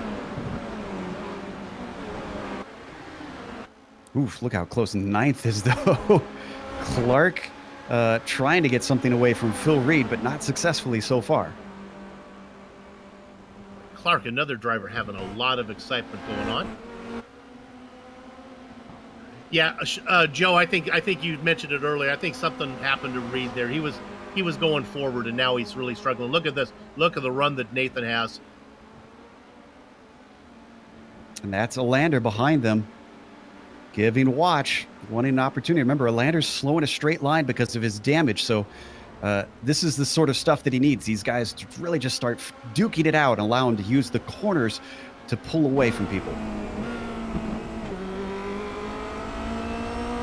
Reed with a good drive off there might be able to get in there and force this issue again. Looks like Stefan's been watching. We'll get to him in a second here. This side-by-side battle as Reed looks to the inside. Clark trying to hold the long way around down into turn one. This is going to be a tough ask. And he gets it. But you were noticing what's been slowing Reed down, Stefan. What's the deal there? Yes, he has left front damage, pretty much the same damage as Alander has behind him. So he's playing with... It's more like a wooden sword than a normal sharp weapon. Definitely at a disadvantage here in the fight. This is good for Nathan Clark because he gets to battle out with these big names here. It's kind of like they've been handicapped, so Nathan's right in the mix. Looks like the cars are all equally balanced. Here we go again. Clark going to give it a try down into Dunlop. Starting to run out of laps, though, here, Bill. Yeah, about just under 3 minutes of racing to go.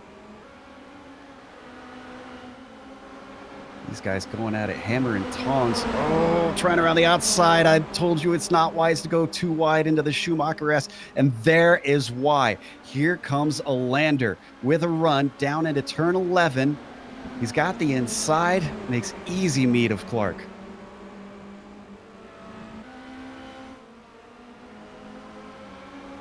Not sure that's going away.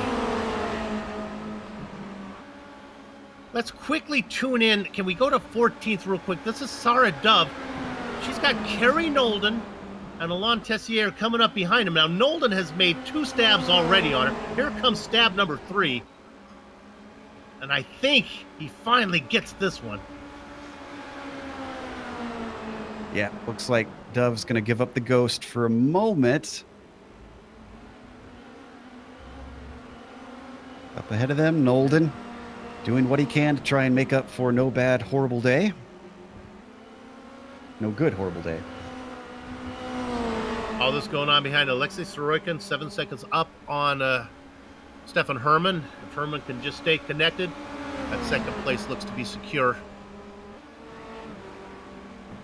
Herman did get it down to about 7 seconds. It was 11 before, but it's too little too late. If he had gotten through the field quicker, which I'm not sure if that's possible with the way he sliced through, he may have had a chance. I think this is really the best that Stefan could have done, and it is a phenomenal job, if I say so. Points play down to 16th position. Mikhail Nasser in 15th. He'll get 1. Marcus Deck. Nasser will get 2. Deck will get 1. Deck in that 16th spot. You want to talk about it as we go to 4th. as that battle between Mojack and Ali Hay starting to heat up. Let's stay on this, but Kerry Nolden, I mentioned him before. He actually had a pit stop in this, Bill. He's sitting in 12th with an extra stop in this. Imagine what he could have done without some damage. Yeah, my dad told me that could have and should are like Loggins and Messina. One time proves one to be totally meaningless. And Nolden's got to be sitting there and said, boy, what could have been. You lost me on that one, Bill. We'll have to explain that after the broadcast. Well, just Google it. Okay. Here comes Mojack fending off Alistair Hay. Now, this is the closest battle up front that we've got. Everything else is very much spread apart for the podium, but we'll get to Alexei when he gets close to the end of the lap here. Right now, just in 7. He's got about half lap to go, so we can stay on this battle a little bit. And did we lose Reed?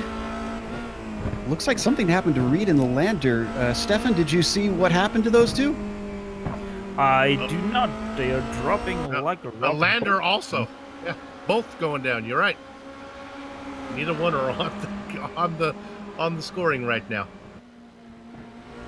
Still no pass for this position as we watch Mojack and Hay stay tight to one another.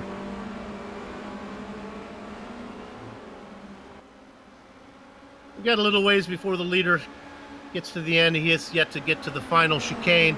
We can stay on this one a little bit longer. There's the pass. Come on, finish it, boys. They do. And Alexei's in the last chicane. So, let's go to our leader out of Russia, Alexei Sorokin. Works his way through Coca-Cola, nothing between him and the sprint race checkered flag. Round number 1. The sprint race goes to Sorokin. Stefan Herman, his connection holds. He's going to get second. Leonard Sherry gets third. Yep. Looks like Sherry made a good job of getting a good result in both. Stefan Herman easily going to be your winner for the weekend in points with 2 second places. Hey, Morris and Mojack go 4th, 5th, and 6th. Indeed, Reed and Alander, neither one are going to finish in the points, so they have both dropped off. The last car scoring. Let's give him a little love before we go to break. I think it's Marcus Deck, but maybe not. It could be David Butilar. I believe, yeah, Butilar is going to be in 16th spot. So yep. A single point for David.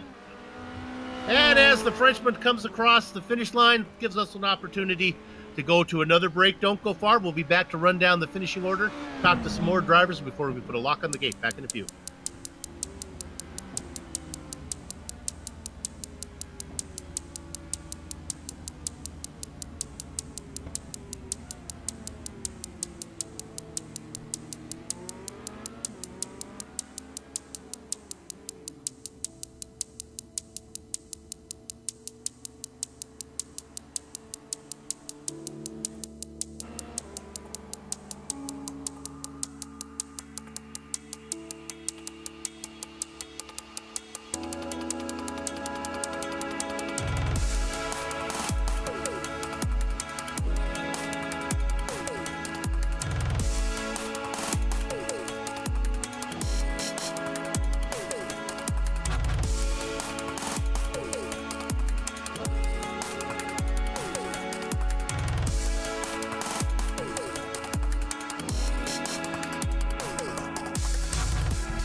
Welcome back to the Global Sim Racing Channel's coverage of AOR's Formula Renault 2.0 Season 11 Championship, the opening round from the Nürburgring Grand Prix Strecke. The sprint race is in the books. The feature race was in the books earlier. Let's give you the results of the 25-minute sprint that just took place here on GSRC. Wire to wire, I told you to get to the betting window. Probably didn't get paid out very much because the odds weren't very long. Alexei Sorokin gets the win. Stefan Herman, 19th to second, able to keep a good connection, gets that second-place finish, and has a chance for best-of-day honors, we think. Leonard Sherry, a very nice debut into the AOR as he comes home third. Ali Hay and Lubomir Morris round out your top 5. The back half of your top 10, it's going to be Jiri Mojak, Luke Barton, Dominic Gatormeyer. Boy, he put on a nice show. How about putting on a nice show? Nathan Clark, you were fun to watch. Good to get to know you. And in 10th position, Tim Matzke. Joe? Jordan McDonald's started in 10th and finished 11th, so not a whole lot lost there. Kerry Nolden, 12th to 12th. Again, had to take a pit stop. Probably could have finished a little bit higher based on pace. Alan Tessier finished in 13th with Sarah Dove coming home in 14th, which is actually an improvement. She started this race in 29th. Marcus Deck finishes 15th behind her. Then David Boudelar was P16 at the checkered flag. Mikhail Nasser in 17th with Thomas Edwards 18th. Luca Verani, usually a little bit faster, but he's coming back to the car after a long break. He'll finish 19th. Evan Emre rounds out our top 20. Stefan?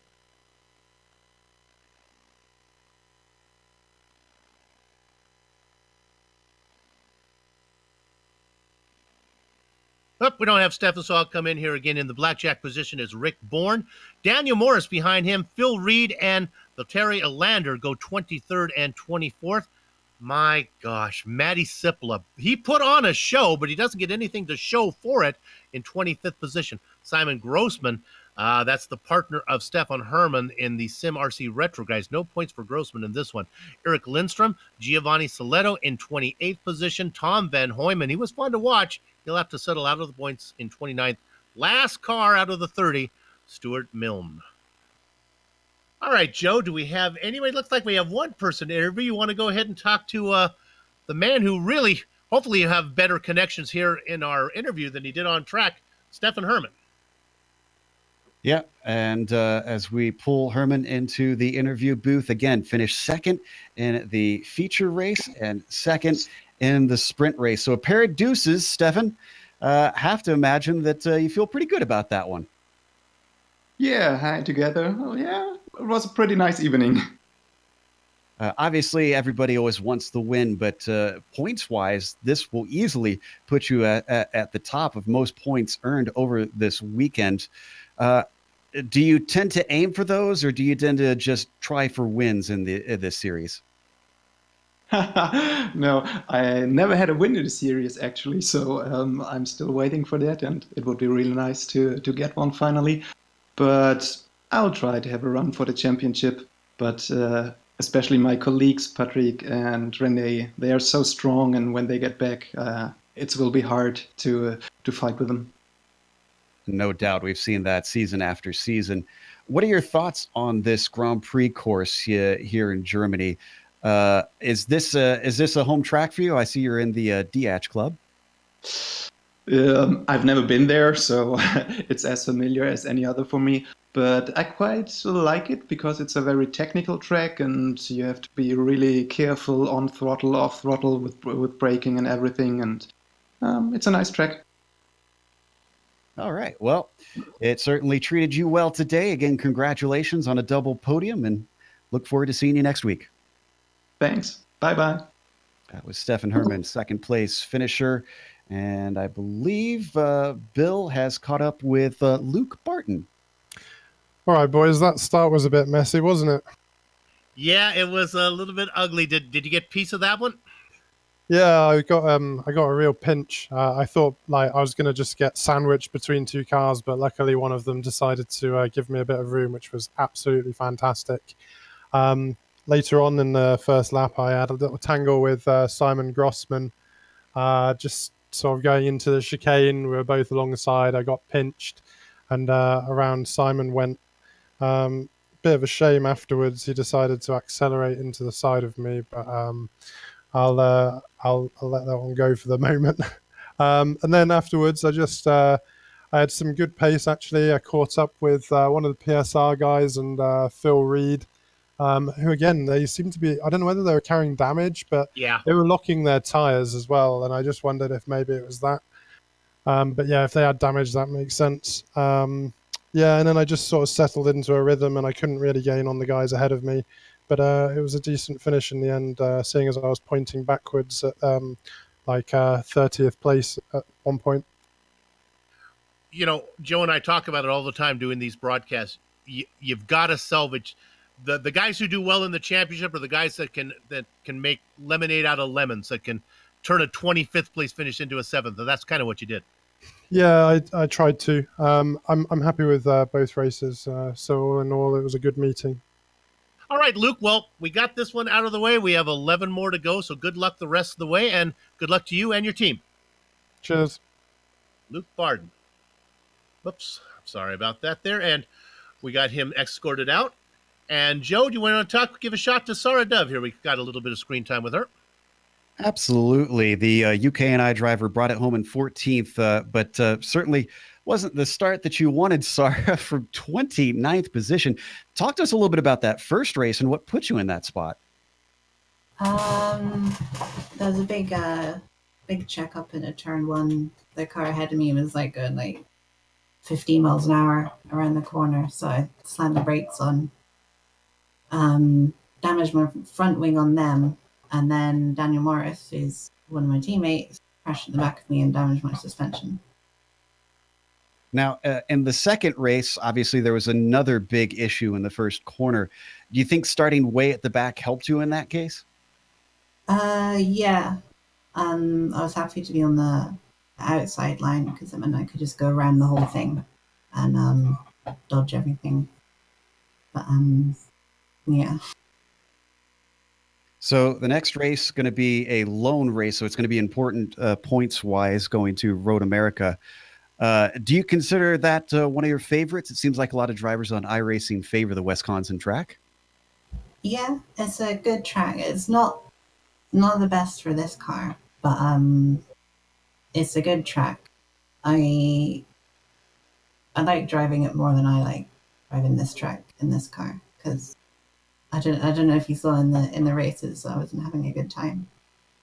Yeah, it seemed like you struggled a bit. Well, Sarah, hope for a little bit better then as we head over to the States. And at least congratulations on making up a lot of positions here in the sprint. Yeah, that's pretty good. That was Sarah Dove, 14th place finisher. Bill, I think that's going to close us out. Yes, it does. And boy, was it nice to get this first one under the belt. Let's go ahead and thank the people that make this possible. We got to start with everybody at Apex Online Racing for organizing Formula Renault 2.0 League and to all the members who support the broadcast. Thanks to the companies, equipment, and software you see on the screen right now we use to stream cyberspace into your place. The original music comes courtesy of Eric Eckelman and June Lalonde. See the screen to how to contact each of them. The Formula Renault Season 11 Championship returns in 1 week for round 2. A rare single-header event from Road America. You don't want to miss it. Joe and I will be there. We hope you join us. If you'd like to find out more about GSRC, visit globalsimracingchannel.com or check us out on our social media at Twitter at GSR Channel, Facebook at Global Sim Racing Channel, and Instagram at GSR_Graham. And don't forget to head over to the YouTube page and hit the big red subscribe button as well so you don't miss a moment here on the Global Sim Racing Channel. Finally, on behalf of the crew, Joe, Sean, Stefan, and Dougie, I'd like to thank you all for watching. With that said, we're off to have fun storming the castle. So, until next time, race clean, race hard, and we'll see you on the track.